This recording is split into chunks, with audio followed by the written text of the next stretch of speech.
Datangnya dan Perginya karya Aan Hafiz. Saya akan membacakan penggalan cerita dari cerpen yang berjudul Datangnya dan Perginya.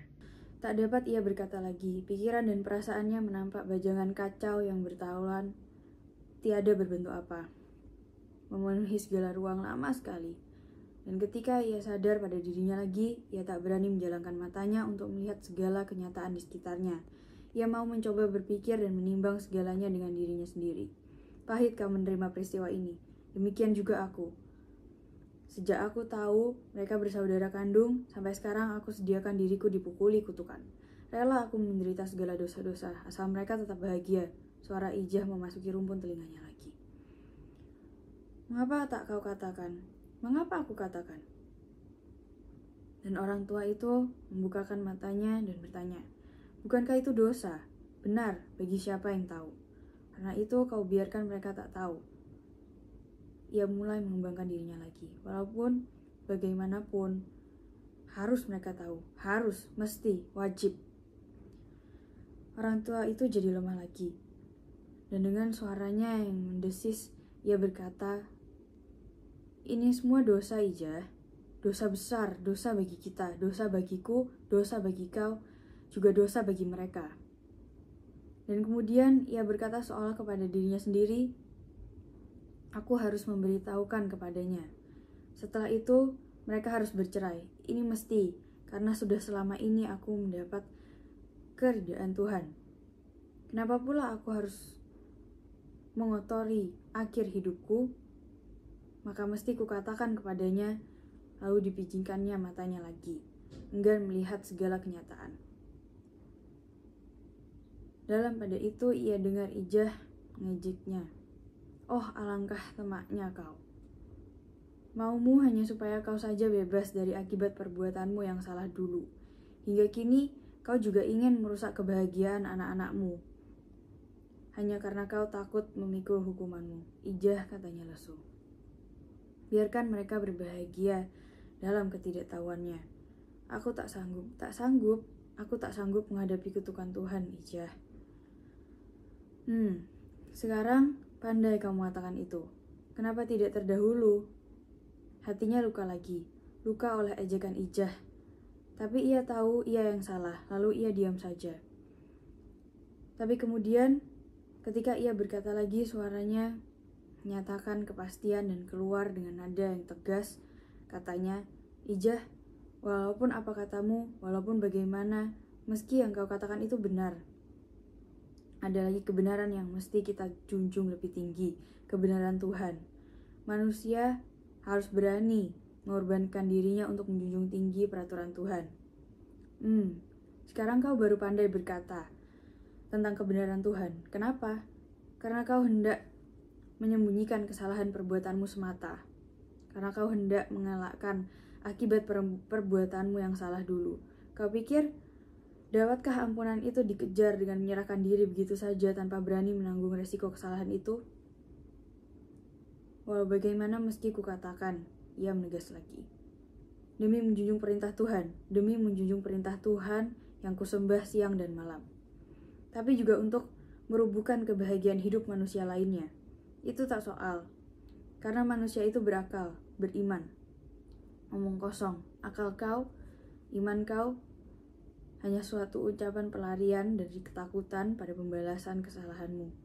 Kau murtad, Ijah. Lebih baik dari orang pengecut sepertimu, dan si laki-laki merasa tak perlu berbantah lagi. Ia telah mengambil keputusan yang sesuai dengan kepercayaannya, yang ia junjung selama bertahun-tahun. Ijah juga merasa bahwa lawannya tak hendak mundur dari pendiriannya, tapi ia juga tahu bahwa kepercayaan manusia sukar melenyapkannya dengan perdebatan dan dengan dalil-dalil. Dan didapati kenal manusia seperti bekas suaminya itu, bahkan manusia lainnya akan kalah oleh tusukan yang melalui perasaan kemanusiaannya. Maka ia berkata dengan nada yang merendah sedih dan seolah-olah ditunjukkannya pada dirinya sendiri. Katanya, sebentar lagi anak-anakmu akan datang. Kau lihatlah nanti betapa bahagianya. mereka sudah punya anak 2, bahwa mereka bersaudara kandung, mereka mesti berpisah. Kalau mereka mengerti dan beriman seperti kau boleh saja, tapi kalau mereka tak beriman, hancurlah hati kemudiannya. Hancurlah kehidupannya yang dahulunya sudah pernah kau rusakkan. Mereka bercerai dan anak-anaknya hendak jadi apa? 3 orang bukan sedikit. Betapalah dalamnya tusukan, ejaan orang kelak kepadanya hingga turun-temurun, dan ejaan itu menyakitkan hati. Hanya baiknya kalau mereka beriman seperti kau. Tapi kalau tidak, Eja berkata lama sekali. Dan selama itu pula orang tua itu tanpa disadarinya, bangunan pendiriannya dikorek-korek. Aku tahu, kata Ijah seterusnya, bahwa hal ini dosa besar kalau tidak diberitahukan kepada mereka. Tapi aku dari mula sudah salah. Aku kasih mengetahui hubungan mereka. Dalam hal ini mereka tidak salah. Dan selagi aku tak mengatakan sesuatu, aku tertindih dosa sepanjang waktu. Tapi aku tahan bertahun-tahun lamanya. Kurangkah imanku? Dosaku adalah dosaku, dan dosaku itu tak akan kubagikan ke orang lain. Apalagi kepada anak-anakku. Tak akan kubagikan kalau mereka itu akan hancur karenanya. Kau sebagai laki-laki tak pernah merasa pahitnya hidup diceraikan suami. Aku merasakan itu. Dan aku tidak rela kalau Arni akan menelan kepahitan seperti yang kutelan dulu. Tapi suara Ijah tak tetap lagi. Sudah serak dan putus-putus. Ia menangis terseduh-seduh. Dan ketika itulah bangunan kekukuhan pendirian orang tua itu hancur berderai semuanya. Dia kalah oleh perasaan kemanusiaannya yang bertentangan dengan keyakinan ketuhanannya sendiri. Diambilnya bungkusan kainnya, lalu ia melangkah ke pintu. Ketika ia sudah di seberang pintu dan sebelum pintu ditutupnya lagi, berkatalah ia dengan saju, "Sebaiknya aku tak kemari, Ijah. Bahkan kalau dosa saja dalam hidup kita ini, sebaiknya juga kita manusia ini tak usah ada. Tapi manusia itu tetap juga ada, dan Tuhan pun ada.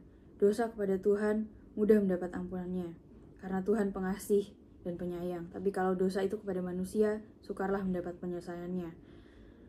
Aku tak hendak berbuat dosa lagi bagi manusia, apalagi jika manusia itu terdiri dari darah dagingku sendiri. Aku pergi, Ijah, dan jangan kau katakan pada siapapun, dan jangan kau cari aku." Lalu pintu ditutupnya lambat sekali. Ia pergi tenang ke muka. Terpekur sebagai orang yang salah, tapi kakinya melangkah sebagai orang yang mendapat kemenangan pasti. Dan Ijah tinggal dalam perasaan yang juga pergi dan menghilang jauh menuruti bekas suaminya, Ayah Masri, yang juga ayah Arni.